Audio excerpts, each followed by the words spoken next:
We're jumping a little bit. We're going from 8.2 to 8.4 because in 8.4 we apply 8.1 and 8.2.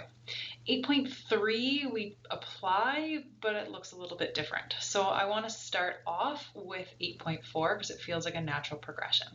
So the first thing we're going to do is use the skills we've learned to solve literal formulas.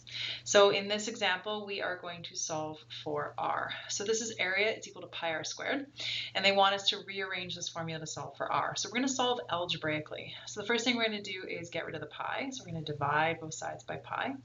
We have area divided by pi is equal to r squared. And then when you're solving for r, you're going to take the square root of both sides. Anytime you take a square root, you're going to do plus minus. So this is going to be plus or minus the square root of a over pi.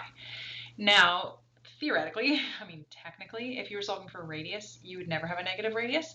But when you're solving these literal formulas, put the plus minus on there because all of the ones in the textbook do. They don't think about what you're actually getting as an answer. So that's great as a first step. Step number 2, make sure you're simplified. What is wrong with this formula? Hopefully you're recognizing that there's a radical in the denominator. So to rationalize, I'm going to multiply by the radical in the denominator. That's going to give me plus or minus area times pi all over pi. Now, I have an issue with the word rationalizing the denominator because this is still an irrational denominator, but it's not irrational because of a radical. So I'm taking it as good, and that's what the textbook does. So when you go to your textbook, you can just practice these ones first where it says solve for a specified variable.